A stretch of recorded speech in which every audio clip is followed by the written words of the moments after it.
great team members here like Marcelo, Regina, and all the other leaders out here helping us out on a weekly basis. So we do this every week.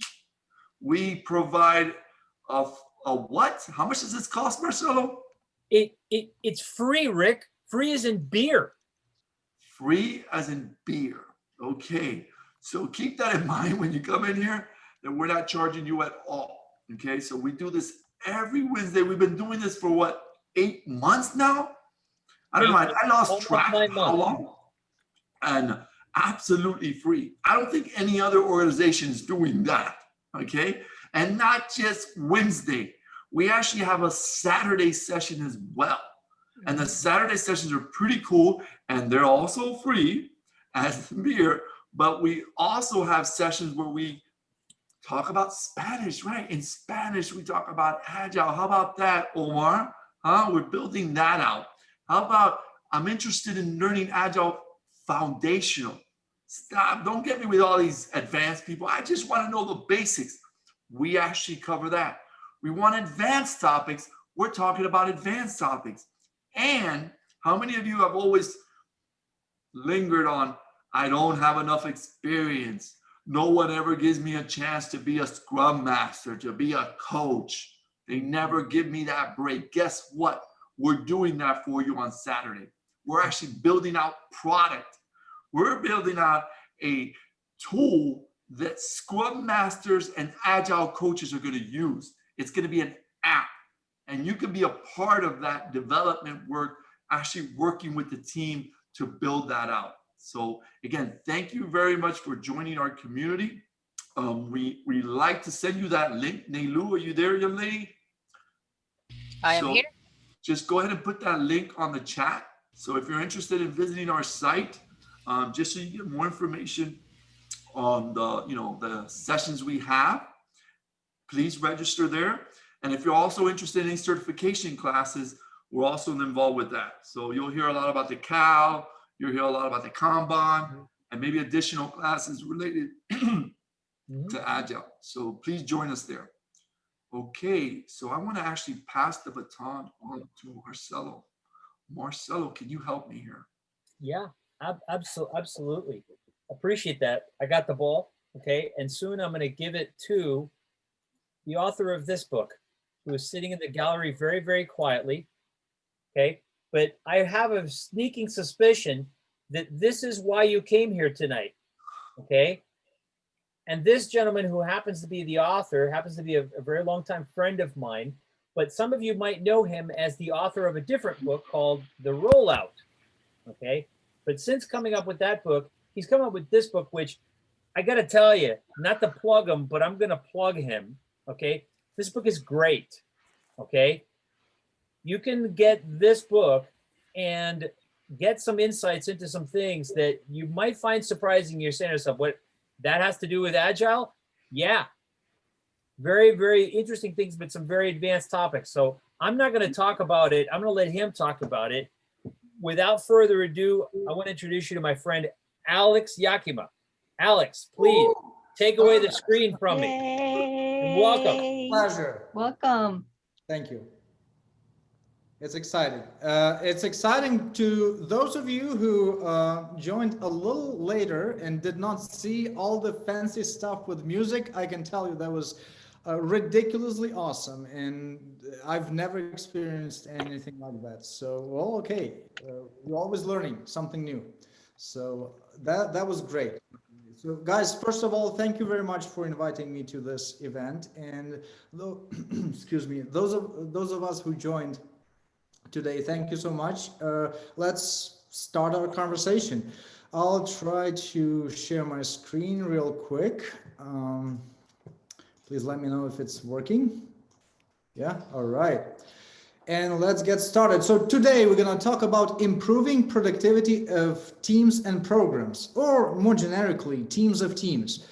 Everybody cares about productivity. Everybody wants to improve it in their right mind. Every leader or team member or facilitator or even a product owner, product manager wants the teams to be more productive. What is behind that is what we'll be interested in revealing today. The answers will be not exactly trivial, but hopefully they will be useful. There's nothing too easy in improving the productivity of teams within the larger and more complex organizational context. But that's why we are there, right? You as professionals in the field of software development or maybe any other domain, as long as you are dealing with complex tasks, this talk will be for you. So my name is Alex Yakyma. To those who don't know me, you can reach out to me by this email, or even easier, connect with me on LinkedIn, and I'd be more than happy to add you to my network and answer your questions, if any. I actually enjoy that, and we'll be happy to do that. The book that you've seen, oh, why is it so yellow? Oh, my eyes, my eyes. That's because it's an ebook version, which is slightly different than the paperback, which is white. So there's no right or wrong. What Marcelo showed you was just a paperback version. This is the same copy, just for Kindle. Today we're going to talk about chapter 1 and chapter 2 primarily. There's of course more to discuss, and I'll try to give you some pointers later, but that's our main focus for today. And the plan for the day is to first discuss the crucial connections. We care about systems. We always talk about that. It's a system, it's an organization, it's a team, it's always a system. But we sometimes forget what it means to be a system. It's no longer just a set of things. It's an interconnected set of things, and connections matter. So that will be our initial and primary focus on the connections. And therefore, whenever we have a disconnect, we are concerned about that, because that's an impediment to a higher productivity in a complex system. So that's our first thing. Then we'll talk about how to uncover those disconnects. And lastly, what to do about them. Now, today, we're going to try using some feedback mechanism in real time, which will be, for starters, Q&A after every of these subsections, and also surveys, for which we'll use Poll Everywhere software, and I will describe how we're going to do that in a second. So here we go. I would recommend for you to consider using Polev on a separate device, if that makes sense, or you can still use it on the main device where you view this presentation, but it will require you to switch back and forth. So maybe it's more useful to use something alternative. Even a phone or a tablet on the side could be quite useful. You will have to navigate to the following link, www.polev.com/AlexYakyma288. Don't ask me what 288 means. I don't know. Okay. So after logging on to that, you will see a screen like this where you don't have to enter anything. You can just skip right to the first question, and that will be our little test. I strongly encourage you guys to participate. It will be helpful to us all today. So this is the first let's grab that link. Let's grab that link and put it on the chat so that everybody has it and gets there pretty quickly. Can someone help with that? All right. If you guys could do that for me, please, so that I don't switch. There now. Yeah. All right. Thank you for that. That's a very good thought. All right. And with that, here's my first question for you guys. Are you able to access this survey? Wow, 100% says that they are. Wouldn't that be surprising if someone logged on to the survey and said, no, I had trouble, I couldn't log on? All right, awesome, awesome. More responses. Yes, it's working, guys. I can see numbers increment on the iPad on the side like crazy. It's amazing. Awesome. Thanks a lot for participating and testing this capability, which proves that it's gonna be working quite well today. All right, let's move on. So our first discussion today is crucial connections and disconnects. Let's start with a simple story. We have two people, there's Brenda, there's Jaden, there's a connector line between them. What does that possibly mean? Well, maybe these two folks are two marketing professionals that are working on a campaign together. Or maybe they are two software developers that are working on a shared feature together. Well, one way or another, that connection means something, means that they're collaborating and maybe they're quite successful at it. And the way they work on this allows them to advance that, let's say, feature forward. Maybe they are even co-located in the same time zone, so that allows them to work with each other quite easily, share a screen with each other via Zoom or otherwise, and they can debug their code together. They can ask a question and receive a quick answer, so their work is productive. Now what we're going to do is we're going to start altering the parameters of this system one by one and see what happens with the connection and therefore with the system as a whole. So first of all, let's imagine that they are no longer in the same time zone. Moreover, that time zones are spread across the globe in the most inconvenient way, right? And because Brenda and Jaden and whoever determined for these two to work together in this way did not care enough to establish proper ways of working under this circumstance of separation, this is what happens. They have a disconnect. That disconnect means that they can no longer easily show a screen to each other, or to debug a problem in their code in real time, or to quickly ask and answer a question, or to have a productive discussion. And after a while, bit by bit, they begin to notice that more and more time is being spent on, resolving inconsistencies in the code rather than advancing the functionality towards the goal. And they notice that a part of the functionality is wasted.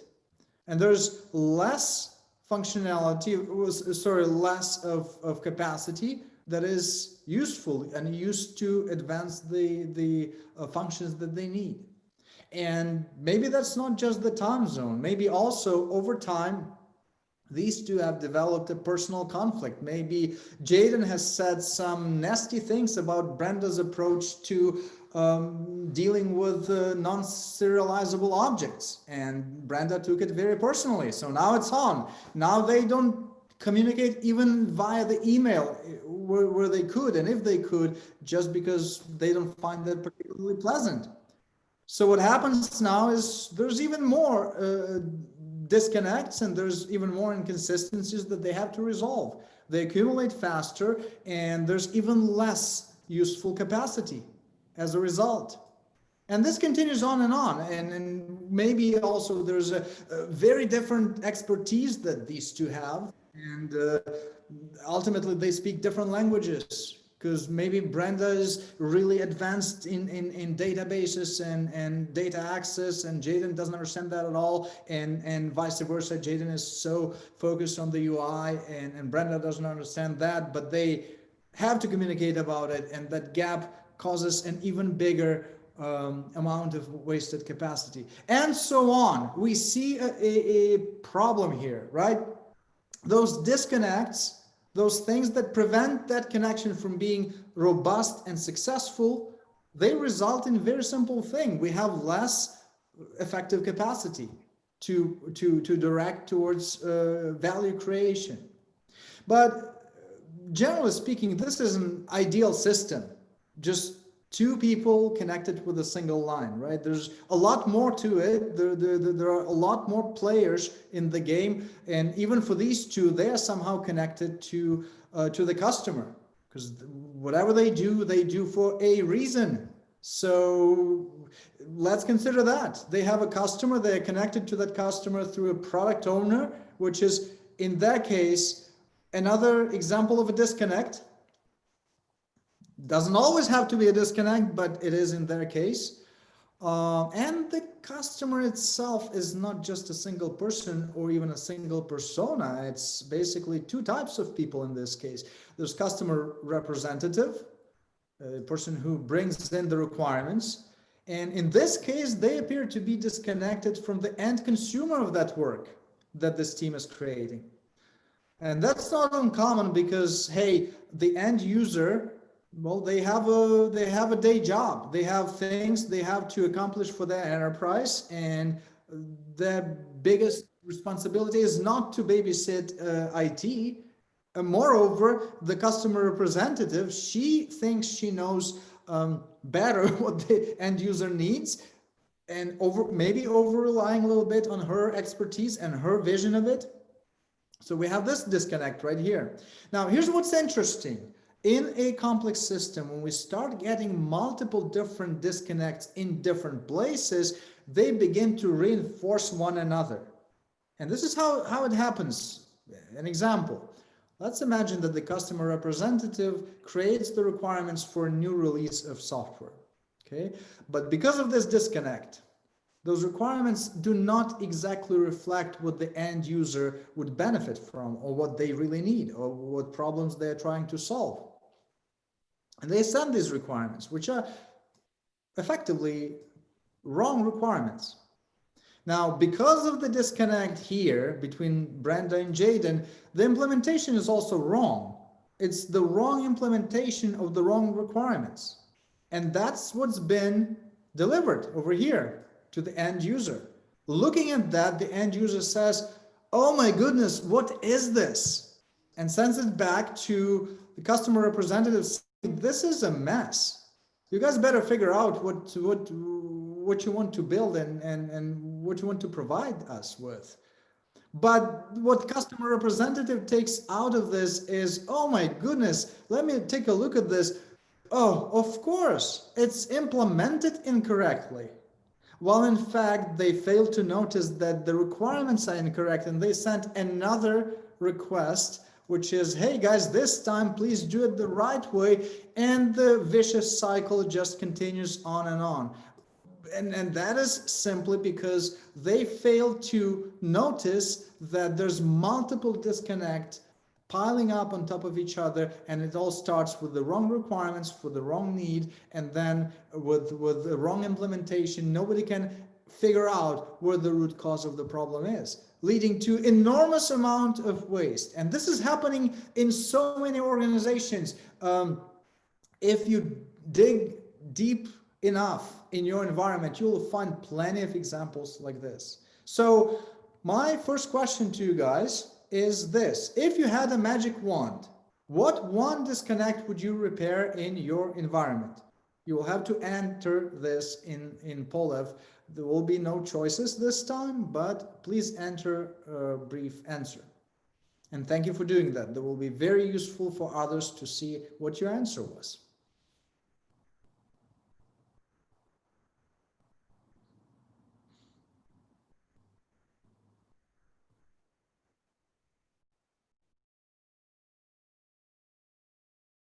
Communication breakdown. Okay. Lack of trust. Yeah, lack of trust between whom and whom. Not listening to those closest to the issue. Oh yeah, that never happens, right? People not talking to each other directly rather than, yeah. Definition of done. Middle managers. Middle managers. Okay. Document assumptions and exceptions. I'm sorry. Yes. Assumptions are interesting. There's so many of them, and they chain up. Correct flow. Yeah. Communication misunderstood. Clarifying language. Well, let me just read that one. Clarifying language misunderstandings rather than make us product owner clarification. Yes. Yes. Very good. Lack of communication with business. Micromanagers. Yes. And it's hard to understand those micromanagers because they are micromanaging, or they are just micromanagers. Lack of communication. Yes, absolutely. These are all important. What's that about agile? Agile is agile is for everything. Yeah, absolutely. And especially it's a black box one, right? Yeah, lack of collaboration. Awesome. Thank you so much for entering those, guys. This is exactly on point. Okay. Are there any questions to this section before we move on? Please. If so, unmute yourself and let me know. All right. We're good? Okay, let's move on. How to uncover disconnects. So this is the fundamental problem with disconnects, that we usually don't see them. Those disconnects that we just pictured with Brenda and Jaden, what usually happens, what the leadership sees and others, facilitators, maybe even other team members, is more like this. It's a perfect picture where 100% of capacity is used to the full benefit of the organization. And that's usually how all the calculations, all the enterprise economy is calculated based off of. That everything will work, everything will deliver, as if there was no communication issues, as if collaboration was just a given miracle that happens in a guaranteed way, which we know is not true. So that's the first problem. Somehow we have to pierce through this this line here, through this layer, and begin to see. And it's not so simple, it's not trivial. We'll talk a little bit about that today. So first method that helps tremendously, of course, is observation through indicators. Think of indicators maybe as metrics, but there comes also a caution. Metrics are always tricky. Let me illustrate this on a couple of examples, and I'm doing this to basically help us be more cautious, not necessarily to show that metrics are something dangerous, but interpretations of them that are too shallow can be really dangerous. So first example, let's say we have a team is working on some larger chunks of work, and this is what their actual execution pattern looks like. And so the team and their leadership looks at that timeline, and they say, well, look, they're busily working on stuff. It takes them a while, but we know that those things are big. So this is not bad at all. Now, here's the problem. If we took one of those work items, like this one, and we tried to X-ray it, so to speak, let's imagine we could X-ray it. We would see that in this example, what happens is that chunk of work is not a solid chunk of work, that there are gaps, strange gaps inside. And then upon further consideration, we suddenly notice that, there are some dependencies. And those dependencies may not always even be planned in an upfront manner.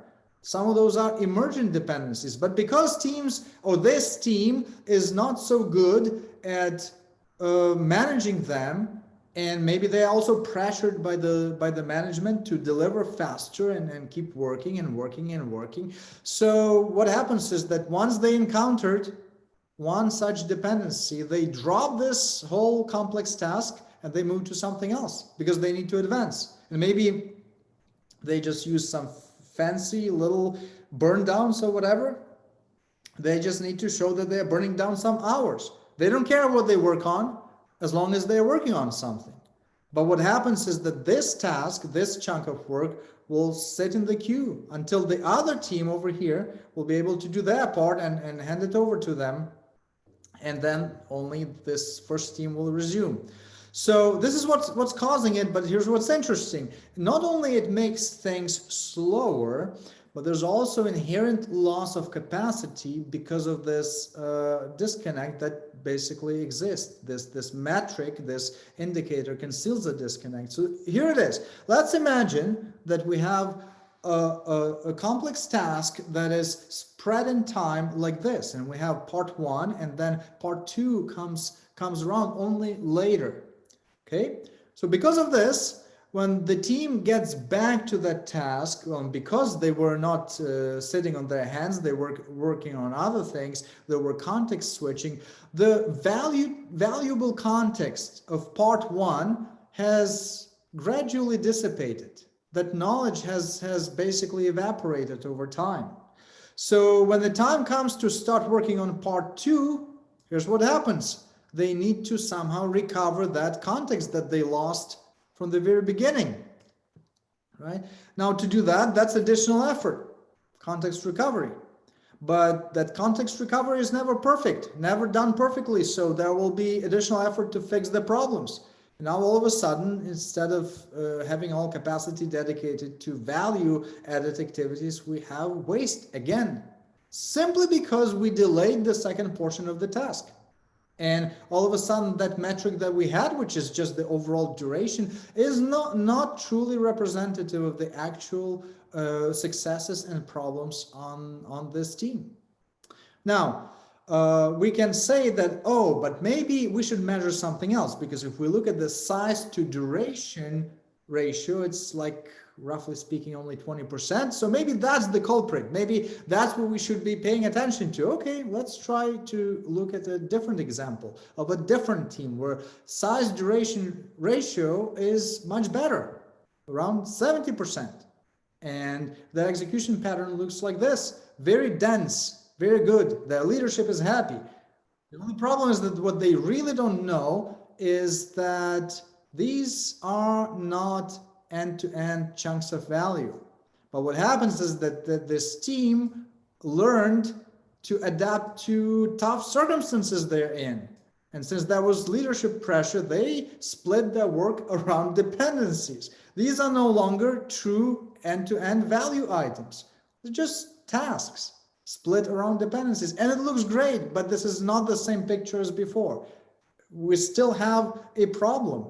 It still conceals a disconnect, right? Even though we try to apply that different measure. Now let's go to the third example, where we have a team that has a seemingly perfect case, where we have work that has no hollow points, no gaps inside, and is not split around dependencies. So hey, maybe this is our successful case. Maybe this is what we all wanted all this time, right? But here's another problem. What happens, and let's just get rid of all of these additional items.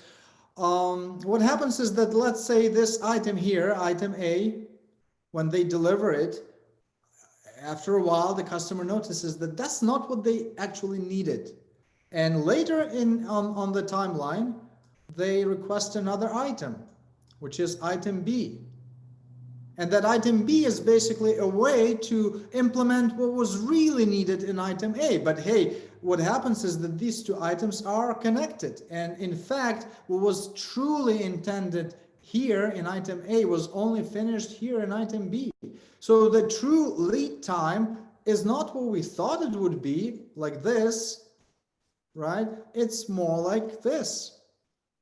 And after connecting all the dots in this system, so to speak, we'll notice that there's plenty of cases like that. And a lot of items are just a logical continuation of something that was done wrong in the first place. And again, it conceals the disconnect of poor interaction with the customer. And because of that, we have this problem. So the actual average lead time is much worse than what we have thought. Is like 3 times as bad as we can see here, right? So the takeaway here is that there's no set of metrics that would always work for any context, for any environment. Some indicators can work for you, but we cannot over-rely on any of them in particular just as a standard set. It's a discovery process. You have to find what the disconnects are and to make sure that your indicators are not hiding them. That your indicators are actually revealing the disconnects and showing to you where to advance the functionality and how to do that in a reasonable manner.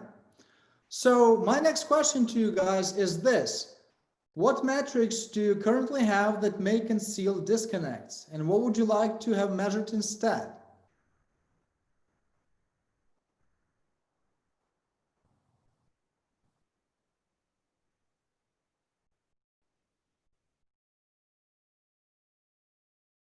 What metrics you currently have that may conceal disconnects? Velocity. Oh yeah, velocity is dangerous. Well, another velocity. Okay. Not that velocity cannot be helpful. It absolutely can. Effort estimates. Use cycle time and flow efficiency instead. Okay, yeah, absolutely. Actual start finish dates. Yes, all right. But velocity alone is dangerous, of course. It's much safer if it's coupled with something else that allows you to triangulate the real state of affairs. Absolutely. Code complete. Okay, code complete can be very deceiving. Yes, indeed. it doesn't mean anything, right? It doesn't mean that there's any efficacy in what was delivered. Yes, absolutely. Timeless mad productivity. Yes, absolutely. That makes total sense. Okay, awesome. Thank you for those answers. No metrics by which to catch disconnects. Yes. And that does not mean, by the way, that you could not necessarily find one. That's totally feasible. Committed to complete it. Yes. All right. Very cool. Very cool. All right. Thank you, guys. Thanks for entering those. Now, here's a question. So, how do we discover disconnects? Where should we even be looking? Disconnects between what and what? So, I'll give you two categories of things, just some ideas where to look at, right? And the two categories are disconnects between people, and that can be between teams and different groups in the enterprise. That's one type, color coded one way. And the other one is disconnects between things or maybe concepts that matter to enterprise performance. So let's get started. Some typical areas to look for. Individuals within a team may be disconnected, and Brenda and Jaden were just one such example. Okay. Another one, multiple teams. You may have multiple teams working towards a common goal, and they may have disconnects, and that may be vicious because teams often grow myopic in their understanding of what they should deliver and build. So that may be a very important one. A team and the customer, and we've seen this before, it's been illustrated, one of the diagrams. Customer representative and consumer, We talked about this a little bit. The team and other subject matter experts, maybe an architect or cybersecurity professionals or others, deployment professionals, team and leadership. Haha, never happens, right? Team and vendor groups, and so on. Now, things or concepts, strategy and execution, especially when the strategy comes from the top down, and with no specific regard for the execution parameters and problems, right? Outputs and outcomes. This is a especially dangerous one because it may lead to a problem where most of your capacity is wasted because you built something. It's tangible, it's real. The only problem is the customer cannot utilize that for one reason or another, or the business doesn't find it useful. Skill supply and skill demand. The backlog requires certain types of skills that the teams don't necessarily have. Technology and the business need happens all the time, and so on. So these are some areas where you can look. And one of additional ways to look into this is through as simple a tool as conversation. So not just indicators, not just metrics, of course not. A conversation that is open-ended. I've, in the last couple of years, conducted so many of these deep drill downs where you get together with a team member, with the product manager, with the leader, with the customer, with other folks, with an architect to determine where the problems are. And because of the open-ended nature of that conversation, where you're not asking them yes or no questions, you're asking them questions like, hey, who's your customer? This is something great to ask of a team member, and maybe that IT team within the large enterprise will tell you their typical answer is like, oh, everybody's our customer. That means they don't know their customer, most likely. And you have already discovered a potential disconnect. Bingo, right? Or maybe you'll ask them something like, okay, so maybe they know how to interact with them, to drill down deeper. Or maybe you'll ask the person, where do you see delays? And they will reveal some interesting facts of where there are problems with vendors, with architects, with others. Maybe how do you know if the results of your work satisfy the customer need, and so on. These are all very important conversations, and you may come up with some initial structure for this, but it is really important that you keep this conversation open-ended. That's the key, because you should not come to this as a facilitator with a preconceived notion that, hey, we have disconnects and those are these and these and these. All of us are subjected to confirmation bias, and open-endedness of this conversation is an important way to counter that, and so on. So Also, it's important sometimes to ask the same question of multiple different roles. And I love doing this, asking the same question about, let's say, the value of specific feature set as one example of maybe a team member, a customer, and of an architect. And my goodness, you will get different answers. Your team members will say, we're so motivated to build it because it's awesome. That advanced search functionality is so great. I have no words. It was so challenging and amazing to implement that the customer says, oh my goodness, nobody on my team can use this.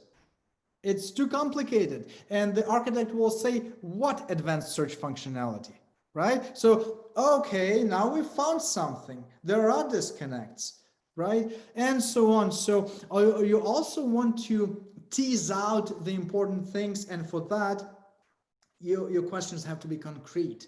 And you usually want to exemplify or ask those people to exemplify what they really mean. And as a part of that, by the way, or rather as a follow-up to that, is what I call the raw observation. And this is where, after you had all the conversations with people and you formed some opinion about where the disconnects are, what may be eating up their capacity and where they could improve, visit some of their actual ceremonies or other forms of interaction. Every time I felt like, oh my goodness, I already know everything about this group, this program, or this team of teams. I know everything about them. Why would I go to their sprint planning or inspect and adapt session, or you name it, backlog refinement? But I would make myself go there, and every time I did, I was glad I did. I never regretted it, because you discover great things when you just sit like a fly on the wall there and just observe what they do. You will notice that a lot of the things that people told you are not necessarily reflective of reality. And you will also discover some things that people didn't even know about, but they are a part of that action. Some absolutely great observations. So use that. And remember that a lot of decisions are made in the lean and agile world behind the closed doors. And usually those agile teams and groups may be simply on the receiving end of those decisions. So how to penetrate beyond that veil is one important role, that one important task for you to discover those disconnects, because that's where they may begin, right? So try to tease them out. Look at where else decisions are being made. One way to think about it is to think of where do the ideas of what to build and how to build originally come from? And that may lead you to the right group of people.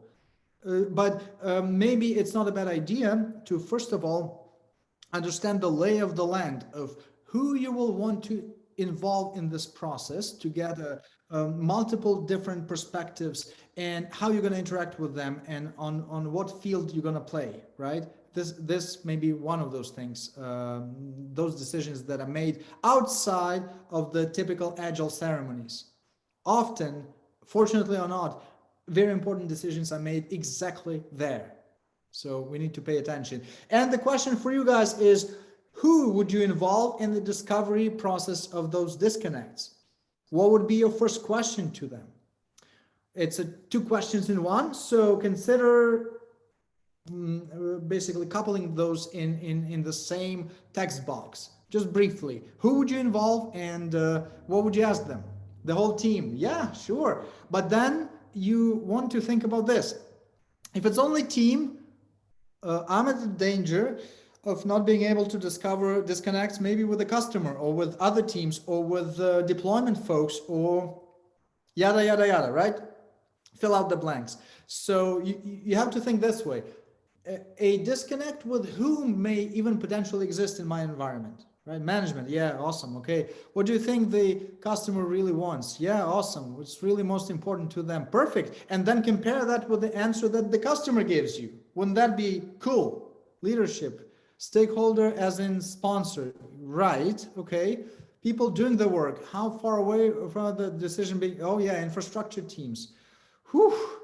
Scrum Master, PO, individual, team that is part of disconnect. Yes. Team and stakeholders. Yes, absolutely. Customers. And by the way, customers requires unpacking, right? As we've seen, this is not such a simple thing. It's not one person, it's multiple different types of people. Production support, yes. Production support, does it satisfy stories? And or does it satisfy the user goals? How about that? Customer care, yeah. How do we factor in effective communication? Okay, all right, awesome. And remember that in these conversations, you want them to talk about examples, exemplify. What would be an example of this? How would you describe that? Where do you see such and such? Okay, thank you guys, very great answers. Are there any questions to this section before we go to the very last short conversation here? If so, please unmute yourself. Otherwise, we just go to the next one and we'll quickly get through that and then open for the final questions. Good. All right, cool. So finally, repairing disconnects. Now, back to our example with Brenda and Jaden.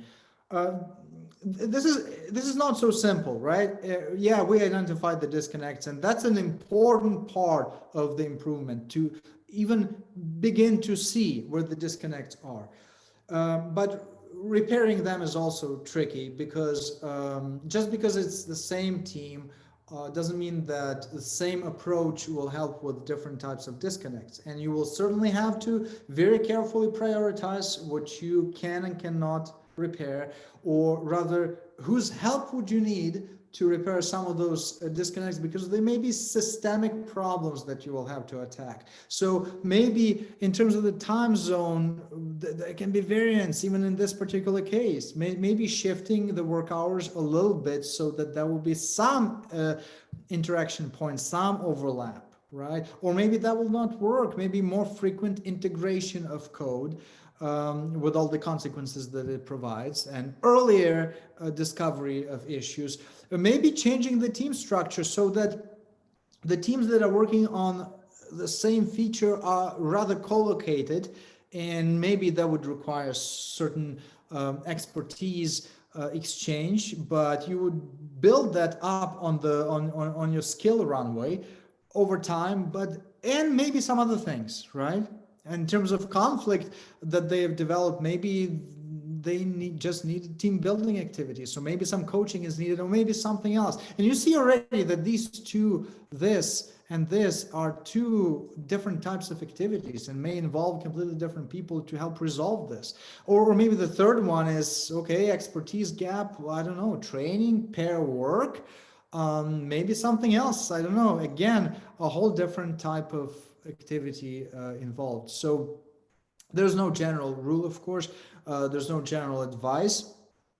Everything here is way too contextual, but you are smart folks. You are embedded in your context, which is the most important thing. So as soon as you discover those disconnects, you will be able to easily see who needs to be involved to resolve them and what needs to be done, right? But do not expect general answers or a cookie cutter approach, because those won't work, right? All I'm trying to illustrate here is highly contextual and requires very careful contextual thought process. Or maybe there's a disconnect between the outputs and the outcomes, right, of what's been delivered. So that could be potentially solved in some cases by increasing the extent to which the producer, the team that builds value, observes the customer or becomes a part of customer, at least for a while, or begins to talk to them if that never happened before, or utilizes other ways, right? And even in this case, it may vary so much from team to team, from company to company, from customer context to customer context. And often you have to try and see what's working out and what doesn't. Last question for today, guys, and this is really important, so I would strongly ask you to enter this. What actions are you going to take after this session? It's important because others seeing your reply to this will probably find some interesting ideas in this. So please participate in this one. Let's see what you guys think. What action are you going to take after this? Pursue uncovering disconnects. Yes, it is truly important. Be more aware of disconnects. Correct. And be on the lookout, right? Keep your ear to the ground, because those things are everywhere. I may be working in this particular environment for years or maybe even decades and be myopic to some profound disconnects. Assume the disconnects possibilities. So take measure. Yeah. Oh yeah. Ask more questions. Sure. Ask more questions to make sure we all understand what is really wanted. Improve overall communication. Buy your book. Funny. Thank you. Watch for opportunities to communicate better. Pay close attention to disconnection. Yes. Be bold when asking questions to ensure connection rather than disconnect. Foster a culture of awareness. Yes. Never ending action. Keep communicating respectfully about the consequences of disconnect. Yes. Raw observations. Very cool. Awesome. Guys, thank you so much for participating. That matters. See if we can schedule some online open working sessions where people know they can either work separately or together. Oh, and I forgot to say something, guys. In all of this discovery of disconnects, ensure one thing: the psychological safety of those who participate, even to the point of anonymity sometimes. And I guess I don't have to explain to you why, right? Respect the fact that some of them will have to come up with and step up and show some courage in naming the disconnects. And in some environments, there may be consequences for that too. So please respect that. And I'm sure you know that this is important. All right. All right. Thank you, guys. Are there any more questions to the whole presentation? I'll be more than happy to address those. And by the way, thanks a lot for participating in these exercises and being active participants of this. So you can either unmute your line or go ahead and put it in the chat, because I know Marcelo's tracking the chat. Marcelo, do you see anything there on nothing. questions? And no, I don't see any questions coming out right at this moment, you know. And I had my own question, but I want to go last. So somebody better ask another question. Otherwise, I'll pick somebody to ask a question. And they know that I'm doing it. Okay, so we have a question from Amy Huizenga. Are there ways to gamify identifying disconnects? Hey, that's a good question, Alex. Oh yeah, of course. I mean, it's a cognitive process. So the answer is, of course, yes. Right, like with any cognitive process, there's a way to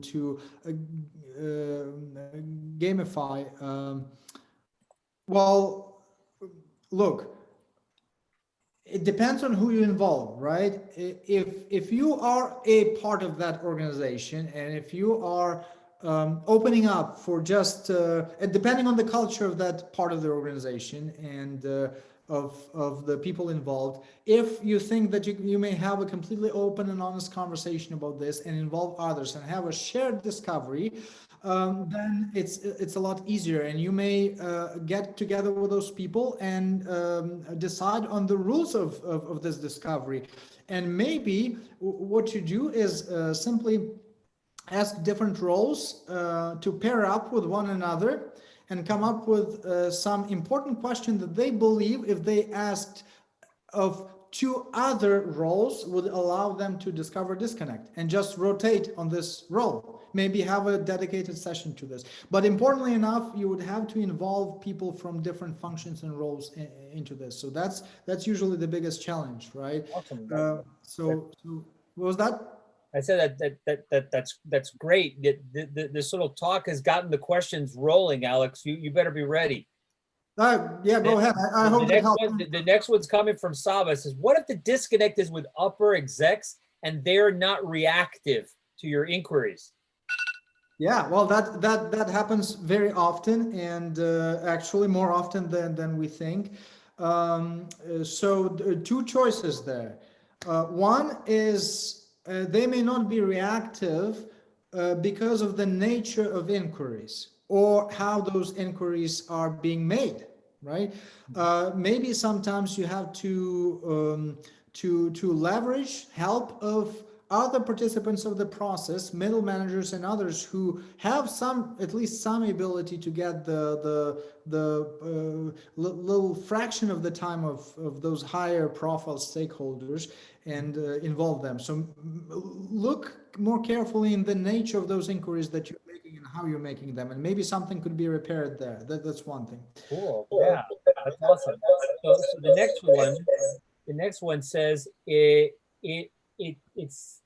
seems the point to be honest about what we need to do, and if what we need to do accomplish creating a prototype of what we think is desired. In other words, I guess Ray is asking is do you ever prototype what kind of an inquiry you wanna probe with? Well, are you asking? I'm not sure if I understood his question or not. So maybe Ray wants to unmute himself and pose it in his own words again. Yeah, I think what it sounds like to me is that, you know, a lot of this is about honesty and being free to be honest about what we think the customer really wants. And then to kind of test that as we start to build a prototype of you know, what that is, and come back and kind of have a tight feedback loop and say, okay, we think they want this thing to whatever, have some search feature or whatever that turns out to be. And to be honest about that. And it's really kind of seems like the increase in productivity seems to be by understanding that clearly and maybe implementing what is really needed, that we're much more productive than if we tried 10 other things that didn't really work out. Correct. And in that sense, of course, prototyping can be a very productive way to tease out those disconnects early on in the process so that the rework will be quite minimized. Awesome. The next question comes from Victoria. Says, what if you can identify the disconnects but don't have the authority to address one? Oh, that's the majority of cases, okay? So you will have to inevitably build up a coalition, including the stakeholders who can from the very beginning. So usually when I perform some kind of a discovery, I don't keep it a big secret. I get those people behind me from the very beginning. I have an open and honest conversation with them about the purpose of this, why we do this. We do this to improve the performance of the system as a whole. And of course, because of that, we want to understand where the system is disconnected and repair that. And it's weird to imagine that someone would be opposed to this, but we need to get them on board before we even plunged into all of this discovery. That will simplify your, and of course sometimes you may be in a different situation and you already have discovered something and you're doing this post facto, so involve them. It's never late, but it's look, there's not so many choices. We either only focus on the things that are within our span of control, and those are little things. Usually you need to involve others. That's fantastic. I'm going to go back to something that Terry said. I apologize to her for skipping it. She was commenting about another question you had already answered, but her question is basically, let's say there's some significant pushback or rejection that a disconnect exists or has been uncovered, I presume, and how might you deal with that rejection? So, okay, so a couple of things. Yes, you're very right about that. It happens every once in a while, and the reason why it happens is, well, because there's even sometimes you know, well, sometimes people just don't know. That's a relatively easy case. Sometimes they may be stubborn enough to not recognize that. One of the ways that helps is to elevate the empirical data about the disconnect to the level where it's so obvious to everyone that it's hard to deny it. Okay, and you do that in a good spirit. You have to be careful, by the way, about that, because data is, regardless of how raw that data may appear, data is rarely neutral, especially in enterprise environments. So you have to be very careful and tread lightly. However, having said that, empirical evidence is the way to go, because you help stakeholders see what they cannot unsee once they see it. And, it's hard to deny that a solution that we built, for instance, has been ditched by the customer after 4.5 months of work, right? And there's a customer testimony, that's the internal customer who is unhappy, right? Or that the architecture the cloud architecture that has been proposed does not sustain the basic technological capabilities that we need for the actual apps to be run in that cloud, right? But often organizations suffer from lack of that empirical evidence and lack of people who can step up and manifest leadership, regardless from whatever the seat they occupy in that organization. You may be just a team member and yet manifest that leadership by finding the empirical evidence and communicating it in a as neutral way as you can, because it's the facts that you communicate and not finger pointing exercise. So I hope that helps, but start with that. Show them the reality victim to disconnect themselves, where there's layers and layers that prevent them from seeing the reality. That happens all the time, right? I call this the semiconductor organization, where good news go at the speed of light and bad news stays where it is, right? And that's important to keep in mind. But yeah, it takes a new type of leadership that is so much missing in modern enterprise because of its complexity. So be that type of leader. I think you said something very important in the beginning of that answer. You said, show them what they can't unsee. And that kind of boils it all down. Thank you. Awesome. Awesome. And a couple of comments that came in, unless somebody else has got a question, kind of open the door for me to throw a question that I wanted to hear you in your own words, because spoiler alert, have read the book. Didn't memorize it, of course, but I want to hear Alex's thoughts on why, because sometimes, for example, sometimes leaders, they have an agenda, or they're addicted to that bonus package, right? And so they get addicted to certain things. And you know where I'm going with this. They get addicted to outputs, not outcomes. And they could care less about the outcomes, making the customer happier, making their employees feel like they're more valued and feel more fulfilled. So hit me. What do you think? Why are organizations so addicted to outputs and so resistant to understand the outcomes are what they want? So a couple of reasons, of course, but I'll give you one that is common, at least as a component to all those other reasons. And it's important to know this reason because it may help you overcome this big problem and very typical disconnect. The reason is that what leaders and middle managers and upper management often is experiencing is that if they focus on outputs, they can deliver something tangible, but as soon as they begin to move a little bit to the left, a little bit to the right of that local optimum, things don't go so well because it's hard to show something tangible so that they could claim success. Okay. The problem is that they are playing by the rules of the lower league. And you have to show them a bigger game, a much more competitive and interesting and promising game where there is a global optimum, not this local optimum where you fixate it on those outputs. And yes, they know how to do this. And yes, everything is tied into this, but the game is much more promising to them if they come to their bosses and say, hey, you know what? Actually, we not only delivered what was supposed to be delivered. Guess what? This rare thing that we can show you is that the customer is also happy. Guess what? Guess what? We also have some business KPIs that have been improving, not just this. That puts them at a whole new level in their game. And look, nobody's trying to say here that we should all magically turn altruistic in our career aspirations. Not at all. It's just that often a lot of us, and by the way, not just high profile leaders, but also people that support the team directly.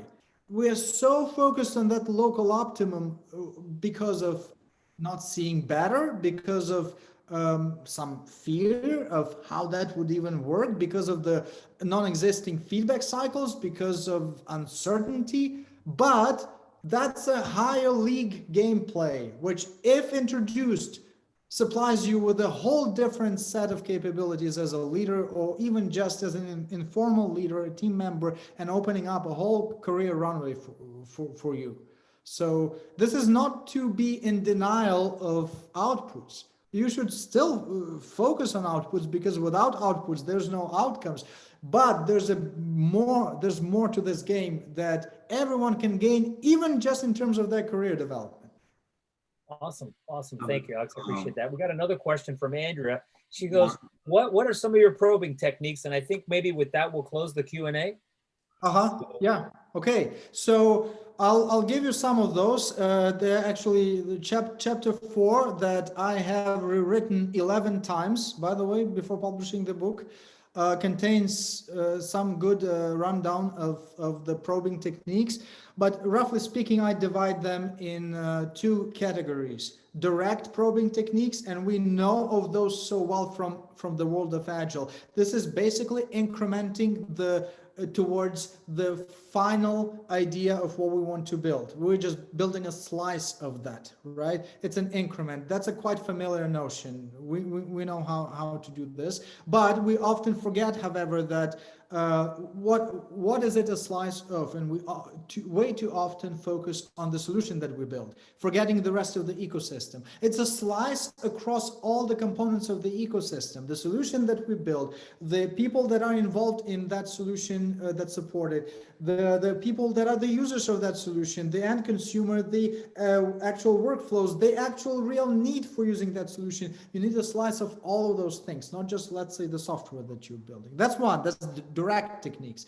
There are also indirect techniques, which are everything else. And that's where most of the sophistication comes from. The book has some examples of indirect probing, but you may and often have to bypass or circumvent the impediments to building a solution itself, and rather taking really interesting shortcuts sometimes, in a way that allows you to either compress the timeline tremendously and not wait until the solution is built, or even a big part of it is built, or sometimes use the way to tease out the impression of the future user over the functionality that has not even been built on some completely indirect indicators. You see, the problem is, what we often forget is that the disconnects exist, of course, between the producer and the consumer, and that's actually quite a brick wall there.